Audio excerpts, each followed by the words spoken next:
Hello student, स्वागत है एक बार आपका मिस्ट्री के यूट्यूब के स्टडी मंत्र चैनल पर। जैसा कि हम लोग पिछले लेक्चर में पढ़ चुके कि वेक्टर्स क्या होते हैं, वाईएसी, बीएसी और हम लोगों ने एचएसी के बारे में भी डिस्कस कर लिया था। आज हम लोग डिस्कस करेंगे कि कोसमिड वेक्टर क्या होता है, कोसमिड वेक्टर में कौन कौन से जीन पाए जाते हैं। तो अगर आप बायोटेक्नोलॉजी के स्टूडेंट है तो मतलब जो बायोटेक्नोलॉजी के लेक्चर है उनको सीक्वेंस वाइज देखिए, क्योंकि आप बीच में से देखेंगे तो आपको कुछ भी नहीं समझ में आएगा। क्योंकि जब कोई टॉपिक छूट जाता है तो फिर अगर उसके आगे का टॉपिक अपन स्टडी करते हैं तो वो नहीं समझ में आता है। तो मैं यही चाहती हूँ कि आप इसको जो वीडियोज है उनको सीक्वेंस वाइज देखिए। तो आज हम लोग स्टडी करेंगे कोसमिड वेक्टर क्या होता है। कोसमिड वेक्टर, जो कोसमिड वेक्टर होता है वो एक प्रकार का रिकंस्ट्रक्ट वेक्टर होता है। मतलब रिकंस्ट्रक्ट मतलब री, जहां पे री लग जाता है उसका मतलब उसको दोबारा बनाना, उसको दोबारा से रिकंस्ट्रक्ट करना, मतलब दोबारा से उसको निर्माण करना या बनाना। तो जो कोसमिड वेक्टर होता है उसको रिकंस्ट्रक्ट किस प्रकार से किया जाता है। अगर आप बीएससी और एमएससी के स्टूडेंट है तो कई बार आपके एमसीक्यूज या फिर 2 नंबर के शॉर्ट क्वेश्चन में पूछ लिया जाता है कि कोसमिड क्या होता है, तो आप इसकी इजीली डेफिनेशन लिख सकते हो। तो कोसमिड होता है वो एक प्रकार का रिकंस्ट्रक्ट वेक्टर होता है कि जैसा कि हम लोगों ने प्लाज्मिड पढ़ा था, तो प्लाज्मिड को ही क्या किया जाता है, रिकंस्ट्रक्ट किया जाता है। मतलब उसमें कुछ इस प्रकार की जीन्स ऐड की जाती है अपने प्रॉफिट के लिए, कि मतलब उसको बेटर बनाने के लिए। तो कोसमिड इज बेटर देन प्लाज्मिड, कि मतलब कोसमिड को प्लाज्मिड से बेटर माना जाता है क्योंकि उसमें कुछ ऐड किया जाता है। तो जब हम कोसमिड इस वर्ड को स्प्लिट करते हैं तो हमें 2 वर्ड मिलते हैं।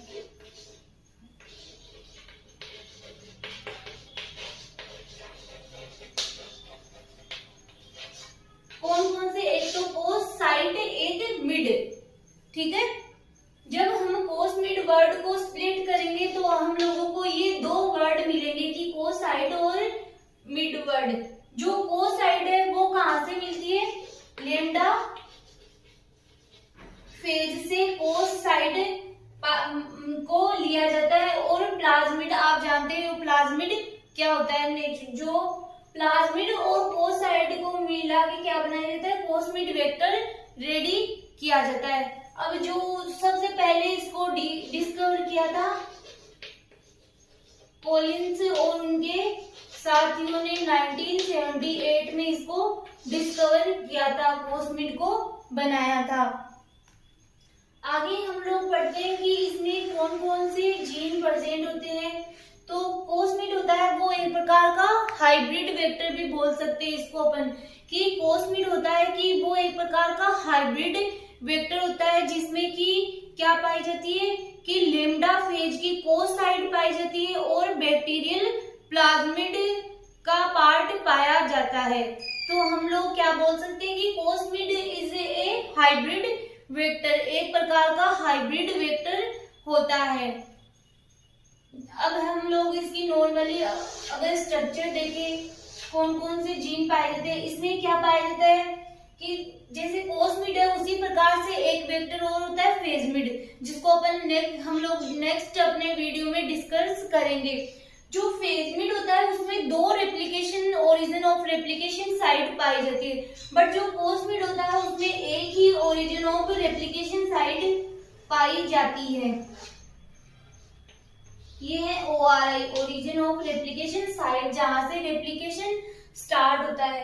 अब इसमें एक यूनिक रेस्ट्रिक्शन साइट भी पाई जाती है, जहां पे क्या पाई जाती है कि एंटीबायोटिक रेसिस्टेंट जीन पाई जाती है। जिस प्रकार से हम लोग स्टडी किए थे कि जो प्लाज्मिड होता है उसमें क्या पाई जाती थी, टेट्रासाइक्लिन रेजिस्टेंस जीन पाई जा रही थी, यहाँ पे भी एंटीबायोटिक रेजिस्टेंस जीन पाई जाती है। एम्पीसिलिन रेजिस्टेंस जीन है वो इसमें प्रेजेंट होती है और इसमें कुछ रेस्ट्रिक्शन एंजाइम भी प्रेजेंट होते हैं।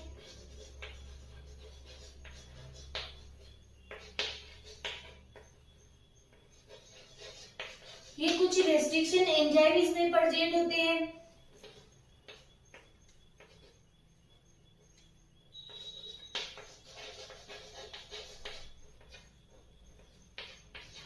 और कोसाइड जिससे मिलकर ये बनाया जाता है।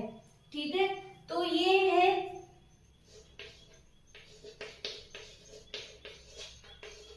ये 5.4 किलो बेस पेयर का वेक्टर है। ये है पीजे बीबी कोस्मिड वेक्टर, जिसको किसने डिस्कवर किया था? कोलिन्स एट और उनके साथियों ने इसको बनाया था। तो इसमें एक तो एम्पिसिलिन रेजिस्टेंस जीन पाई जाती है और कुछ रेस्ट्रिक्शन एंजाइम पाए जाते हैं। और इसमें जो यूनिक रेजिस्टेंस जो एक यूनिक सीक्वेंस पाया जाता है, जहाँ पे क्या करते हैं, रेस्ट्रिक्शन एंजाइम कट लगाते हैं, वहां पे हम लोग अपना फॉरेन डीएनए ट्रांसफर करते हैं और रिकॉम्बिनेंट डीएनए का फॉर्मेशन करते हैं। इसमें भी कुछ सेलेक्टेबल मार्कर भी प्रेजेंट होते हैं। हम लोग सेलेक्टेबल मार्कर के बारे में हम लोग डिस्कस कर चुके पहले भी कि सेलेक्टेबल मार्कर का क्या फंक्शन होता है।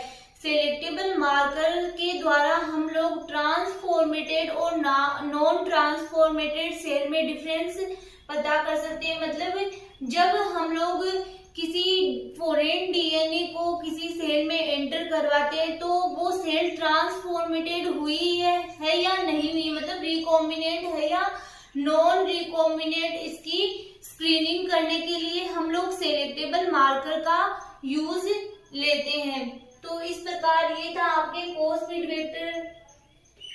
और हम लोग बात करें इसकी साइज की, तो इसकी size normally 5 kilo base pair की इसकी साइज पाई जाती है, मतलब बहुत स्मॉल वेक्टर होता है ये। और जैसा कि हम लोग पढ़ चुके YAC BAC इनकी कैरिंग कैपेसिटी बहुत अधिक थी, मतलब कि वो बहुत ज्यादा बड़ी साइज के डीएनए को क्लोन कर सकते थे। बट जो हम वेक्टर्स पढ़ते हैं उनकी कैरिंग कैपेसिटी बहुत कम होती है। वो बहुत, जैसे कि इसकी कैरिंग कैपेसिटी की अपन बात करें तो 40 to 50 किलो बेस पेयर के डीएनए को ही ये क्लोन कर सकते हैं। इसीलिए जो साइंटिस्ट है उन्होंने जो BAC YAC है इनको डेवलप किया था। आई होप आपको ये समझ में आ गया होगा कि कोस्मिड वेक्टर क्या होता है। आगे हम लोग इसके नोट्स रेडी करेंगे।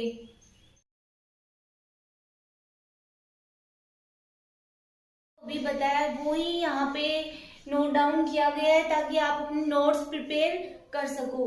तो जो कोस्मिड होता है वो एक प्रकार का रिकंस्ट्रक्ट वेक्टर होता है। वो ही यहाँ पे लिखा हुआ है कि कोस्मिड आर हाइब्रिड वेक्टर, एक प्रकार का हाइब्रिड वेक्टर होता है। Derived from plasmid having a fragment of lambda phase. मतलब कहाँ से डेराइव्ड होता है ये कि इसमें एक फ्रेगमेंट किसका पाया जाता है, लैम्डा फेज का एक फ्रेगमेंट पाया जाता है और क्या पाई जाती है, एक कोसाइड पाई जाती है। तो मतलब जो कोस्मिड है उसका फॉर्मेशन किस प्रकार से होता है कि इसमें कोसाइट प्लस लैम्डा फेज मिलकर के किसका निर्माण करते हैं, कोस्मिड का फॉर्मेशन करते हैं। तो वही यहाँ पे लिखा हुआ है, first described bye Collins at all in 1978। जो पहला कोस्मिड वेक्टर है वो कोलिन्स और उनके साथियों ने 1978 में इसको डिस्कवर किया था। Cosmid are hybrid between a phage DNA molecule and a bacterial plasmid. Cosmid होता है वो किन किन के बीच का हाइब्रिड होता है। जैसा कि मैंने आपको बताया कि जो कोस्मिड होता है वो उसमें एक तो किसका फेज का डीएनए मॉलिक्यूल होता है और एक क्या होता है बैक्टीरियल प्लाज्मिड, जो कि बैक्टीरिया में नेचुरल रूप में पाया जाता है। तो ये दोनों मिलकर के इनके द्वारा किसका निर्माण किया जाता है, कोस्मिड का फॉर्मेशन किया जाता है। फिर यहाँ पे लिखा हुआ है Kocide plus plasmid, Kocide plus plasmid, मतलब कोसाइड और प्लाज्मिड दोनों मिलकर के किसका फॉर्मेशन करते हैं, कोसमिड का फॉर्मेशन करते हैं। तो जैसे कि अपन ने मतलब प्लाज्मिड पढ़ा था, तो प्लाज्मिड के मतलब प्लाज्मिड का ही इसमें यूज किया जाता है कि प्लाज्मिड के द्वारा ही कोसमिड का फॉर्मेशन किया जाता है। फिर है स्ट्रक्चर ऑफ कोसमिड। जैसा कि अपन एक बात करते हैं फेजमिड, जिसको अपन आगे पढ़ेंगे, उसमें 2 ओरिजिन ऑफ रेप्लिकेशन पाई जाती है, बट जो कोसमिड होता है उसमें एक ही ओरिजिन ऑफ रेप्लिकेशन पाई जाती है। आगे इसको अपन डायग्राम के थ्रू भी समझेंगे। आगे structure of cosmid, origin of replication, इसमें क्या पाई जाती है, ओरिजिन ऑफ रेप्लिकेशन साइट पाई जाती है जहां से रेप्लिकेशन स्टार्ट होता है। Unique restriction site for cleavage and insertion of foreign DNA, मतलब इसमें क्या पाया जाता है, कोसमिड में यूनिक रेस्ट्रिक्शन साइट पाई जाती है जहां पे क्या किया जाता है, क्लीवेज किया जाता है। और क्लीवेज किसके द्वारा किया जाता है, रेस्ट्रिक्शन एंजाइम के द्वारा किया जाता है। फॉर एग्जांपल जैसे कि यहाँ पे कोई रेस्ट्रिक्शन एंजाइम प्रेजेंट है बाम H1, तो ये यहाँ पे क्या पाया जाता है, मतलब यूनिक रेस्ट्रिक्शन साइट पाई जाती है इसमें जहाँ पे क्या किया जाता है, क्लीवेज किया जाता है और वहां पे फॉरेन डीएनए को क्या किया जाता है, इंसर्ट किया जाता है।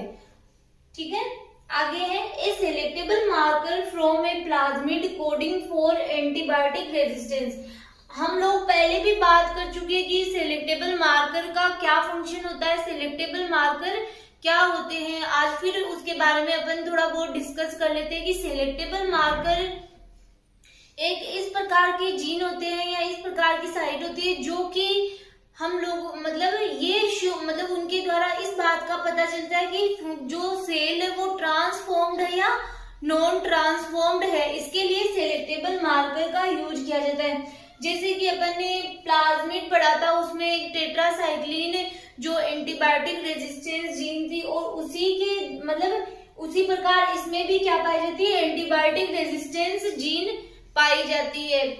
फिर है cos sites from lambda phage has 12 bases, मतलब जो कोसाइट होती है वो लेम्डा फेजेस के उसमें 12 बेसेस प्रेजेंट होते हैं। इट इनेबल मतलब ये किसको इनेबल करते हैं, recombinant DNA to be packed in lambda particle. इनके द्वारा क्या होता है कि जो रिकॉम्बिनेंट डीएनए होता है उसको लेम्डा पार्टिकल में पैक रखा जाता है। तो आई होप आपको इजीली ये समझ में आ गया होगा कि कोसमिड होता है उसमें क्या क्या कंपोनेंट प्रेजेंट होते हैं। आगे अपन इसको डायग्राम के थ्रू भी स्टडी करेंगे।